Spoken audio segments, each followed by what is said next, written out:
the higher cost of healthcare is driving people to insolvency. I mean, 15 million people a year go insolvent because of medical debt. I mean, that's just unbelievable. Welcome to the Business of Healthcare podcast from the Center for Healthcare Leadership and Management. The center is based at the Naveen Jindal School of Management at the University of Texas at Dallas. The show, like the center, brings together business leaders and other forward thinkers to discuss how best to meet the challenges of a rapidly changing, increasingly complex healthcare industry. I'm your host, Dr. Bob Kaiser, Director of the Master's Program in Healthcare Leadership and Management for Professionals. In this edition of the Business of Healthcare podcast, we have a very interesting topic. It's eye-opening, revealing, and disturbing.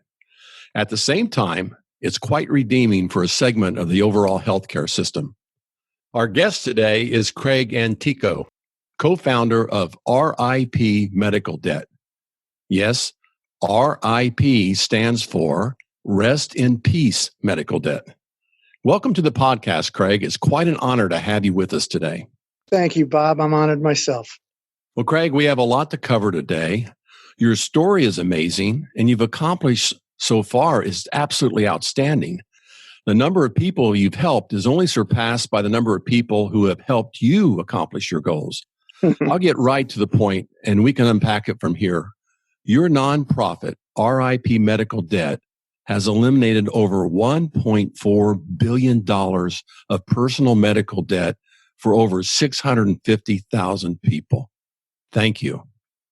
Oh, you're welcome. And so are all the other recipients. And thanks to the donors. If we didn't have donors, we wouldn't be able to do this. Well, let's start with your background and lead up to the formulation of RIP Medical Debt. So let's start with your background and let everybody catch up with that. One thing that's amazing is I would have never, or my co-founder and I would have never come to the conclusion that forgiving debt was a good idea because we were in the collection business.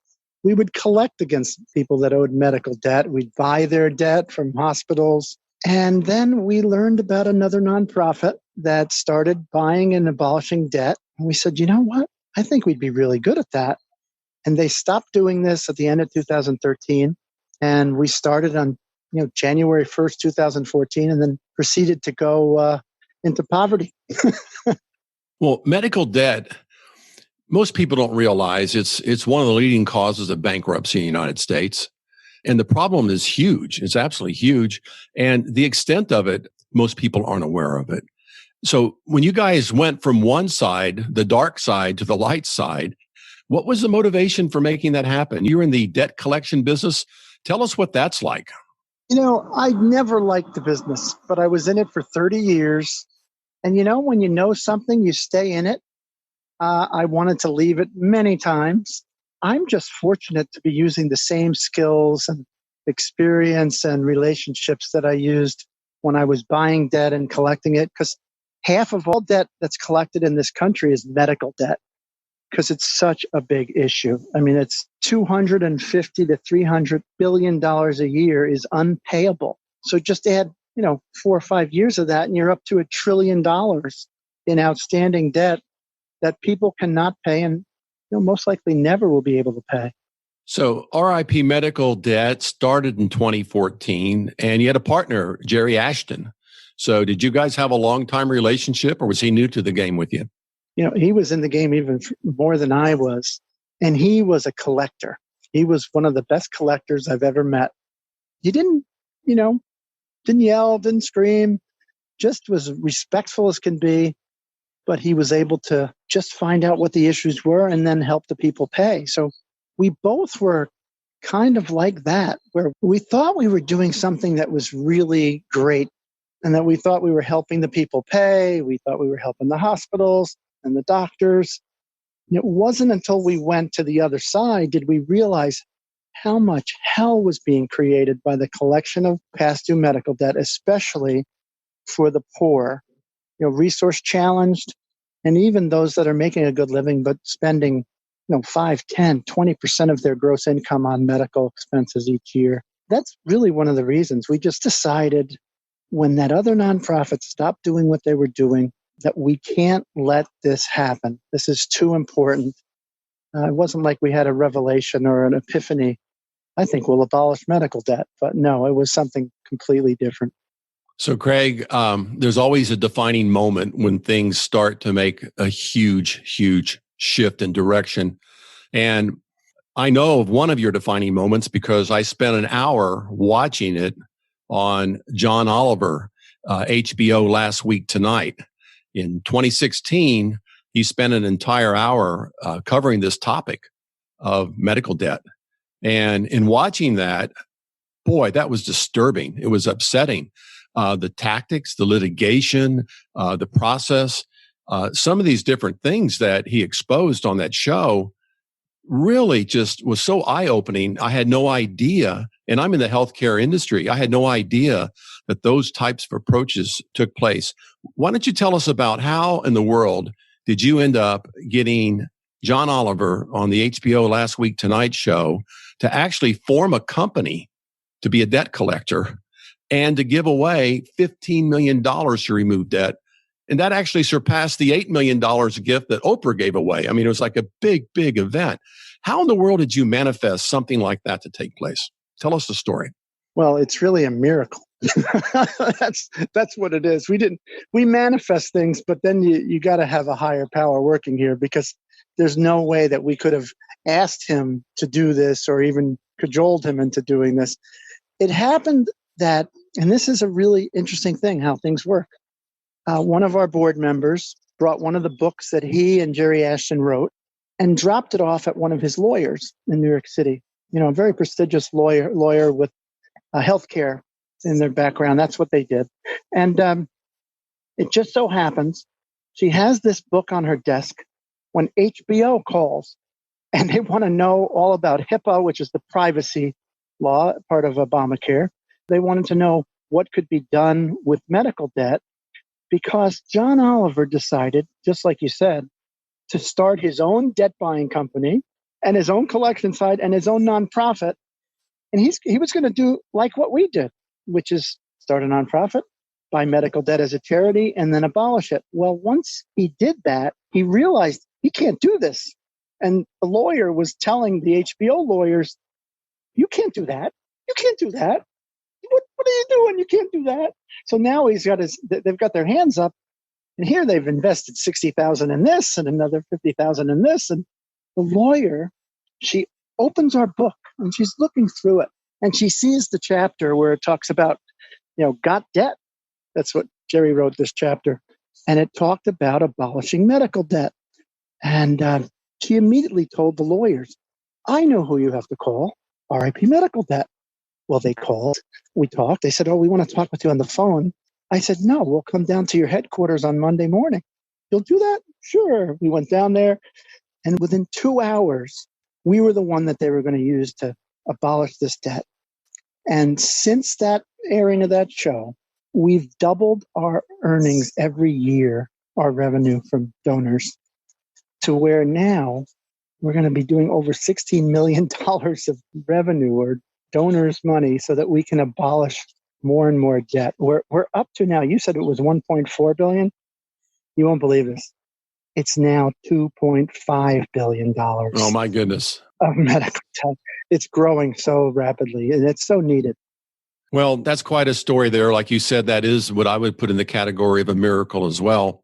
For the benefit of our audience, because I didn't know this, but how in the world does debt get resold and resold and resold to different people?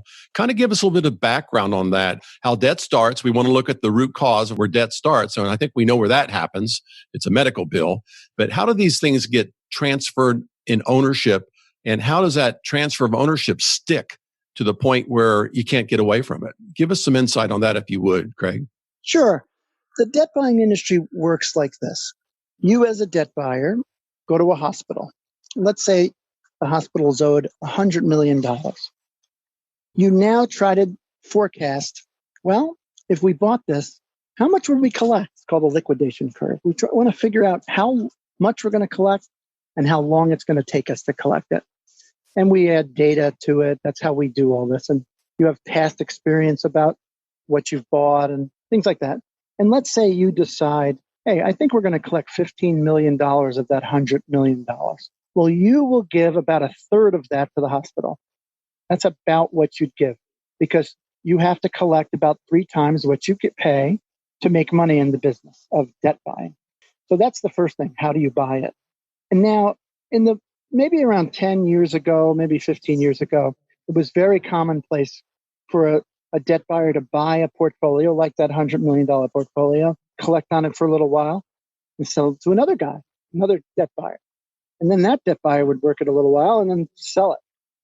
Well, that doesn't happen anymore. That's a tail that this happens where it goes one to the next to the next. It now stays with one debt buyer until it's not collected any longer. The problem is that these debt buyers sometimes will collect on it for 4, 5, 10 years or more. I know one debt buyer, they don't necessarily buy medical debts, but about 20% of their earnings comes from debt that's over 10 years old. So you can imagine how long this sometimes lasts on someone's head.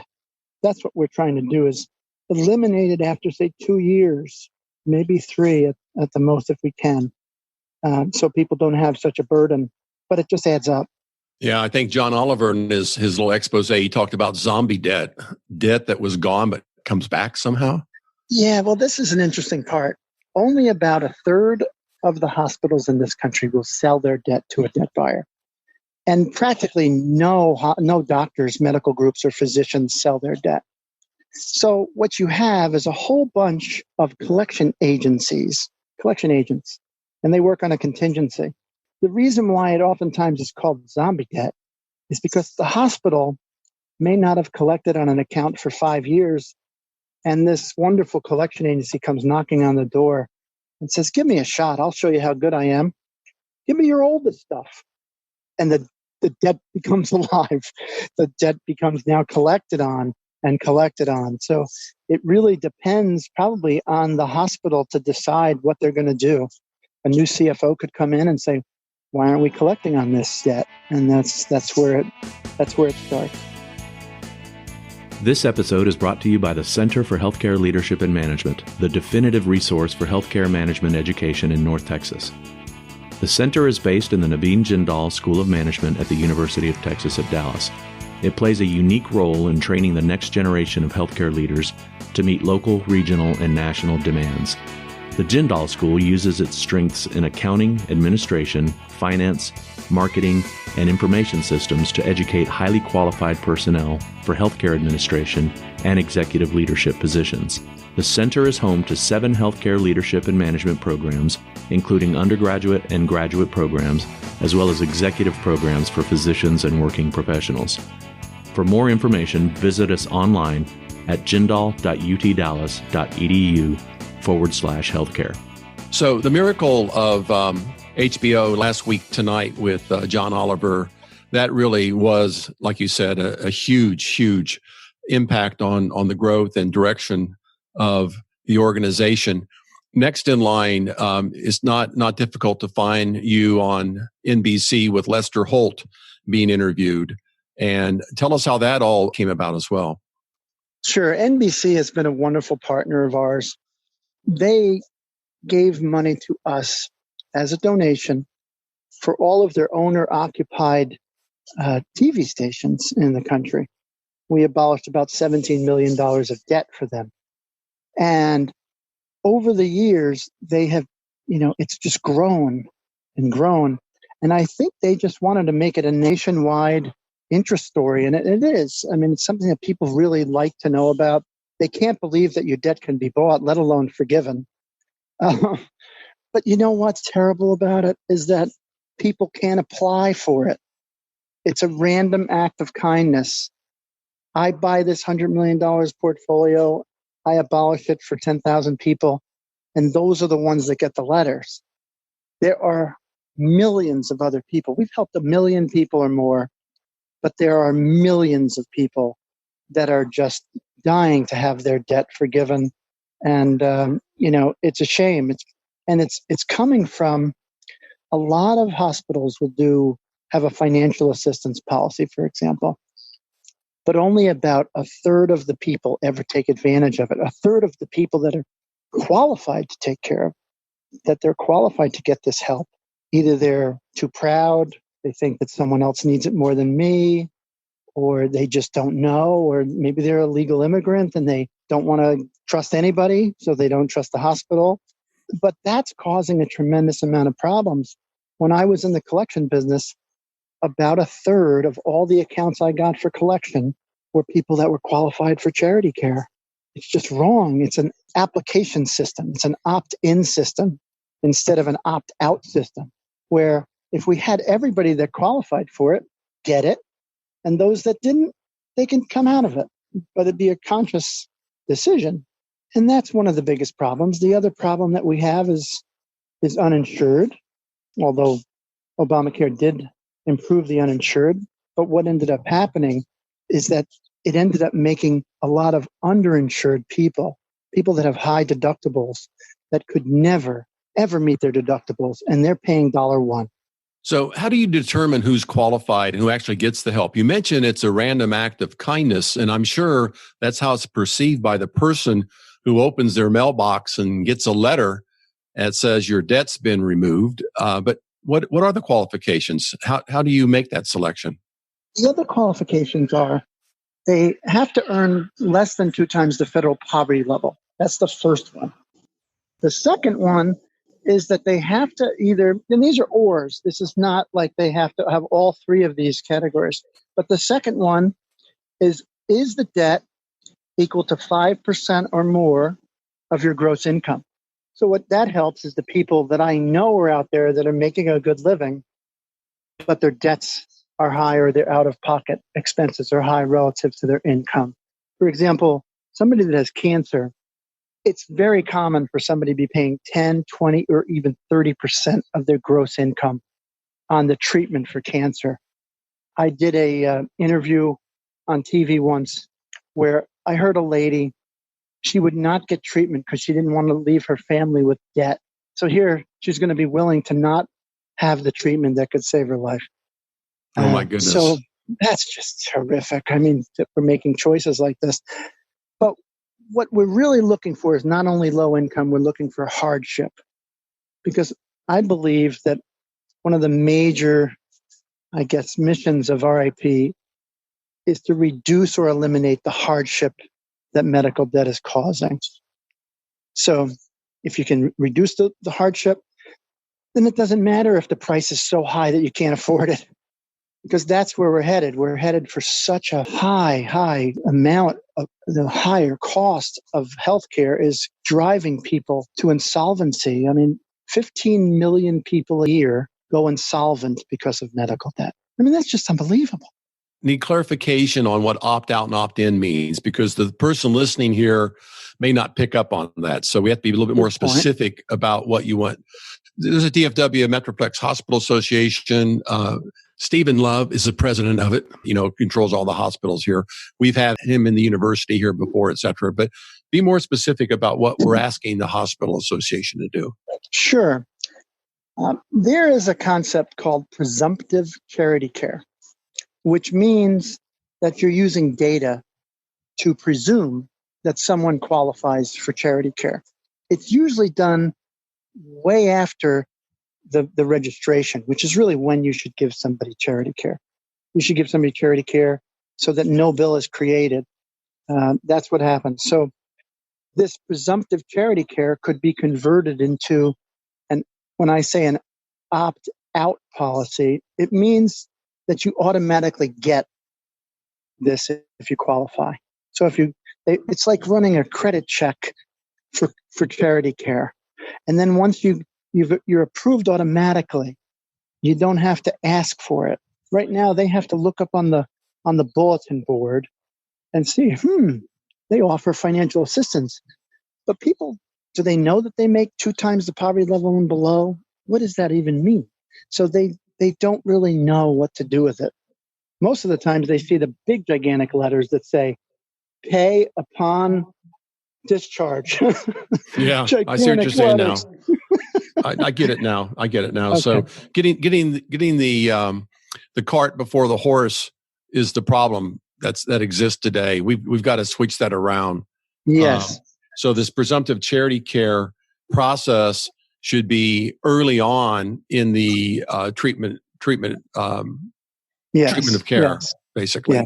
Okay. Yes. If that was done, we would catch so many other people, and we would presume they need it, tell them that they're getting it. And if they say, no, I'm not taking any charity from you, say, oh, no problem. We'll charge you. Where's your credit card? Okay. I got it now. As we've discussed, there is a better way of maybe preempting some of these really difficult situations. A call to action might be in order to our listening audience.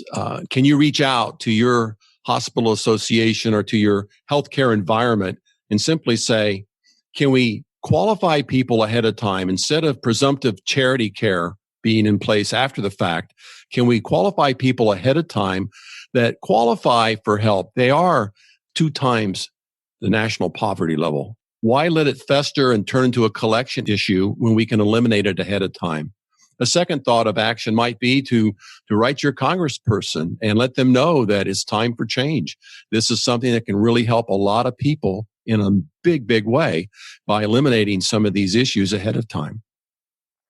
I really think this is a great idea. I mean, because the Congress people need to know that what's going on. When I went to Capitol Hill, they said, oh, everything's fine. It's not fine. So they have to hear this. There's regulations right now that demand the hospitals give charity care to people and make it known. Well, this will make it known, especially if the hospital associations start to get involved. And even the governors of the states need to get involved, because there's no guideline for how much charity care hospitals need to give. It's up to them. So we might need some call to action to get that a little bit tighter, so they know what's expected of them. Well, Craig, UT Dallas is right here in the Dallas-Fort Worth area, and it's a large population. And I remember it was a couple years ago in 2018 that NBC, on the news every evening, they were featuring this debt reduction, eliminating debt. And I had no idea that it was RIP Medical Debt who was behind it. And they had gone out and leveraged relationships. Talk about leverage. So you leverage NBC, and then NBC goes out and they leverage the community. They go to house of faith and worship and leverage churches and synagogues, and they go out to other groups, all with this concept of pay it forward. Get involved and pay it forward. And the momentum they created with that was remarkable. So how do you keep this leverage going? The people that donate today, who do they really represent? What type of groups really help give you the money so you can reduce the debt? Well, what's amazing is you can give $1, and being it abolishes over $100 of debt, you can be emboldened or empowered to give even at the lowest level. Now, we just received a $3 million donation, so it goes from one end to the other, but it's not a lot of foundations yet. I think they're waiting for the results of our research that we're doing on what is this doing for wellness? What is this doing for economic impact? And I think that's when they'll be investing more. But places of faith are unbelievable in their support of us. Like you did talk about the church there at DFW, a little north of there in Carrollton. They donated $100,000 to abolish $10 million of debt. Now, I went to church down there twice, and they said to me it was the most important thing they did all year. Like, are you kidding me? The most important thing you did all year? But the parishioners, the congregation, gets so excited about what they've done. I mean, it's amazing. And communities of faith or places of faith, they abolished last year $500 million. Just that group. Wow. So it is quite astounding, how much. And this year they're probably on track to abolish $1 billion churches. So it is quite fantastic, that group. Nurses, though, doctors, they're big donors. I mean, can you believe that? They can't stand what they see happening. They're disconnected from the harm. I mean, they care so deeply for the people, and they can't even believe how hurt the people are. I mean, their whole motto is do no harm. And they don't like it just as much as anybody doesn't like all this debt that people can't pay. So they're chipping in and abolishing debt, So it is pretty amazing, the different groups that come to us.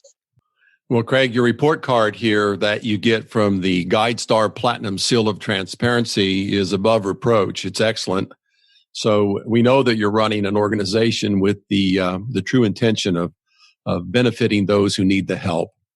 And we will make reference to your book and to your website and to your last annual report on this podcast as well, because I think it's a good resource for people to look at and to value and understand. And it's been a great honor, truly been a great honor to work with someone on a podcast who's done so much for the community.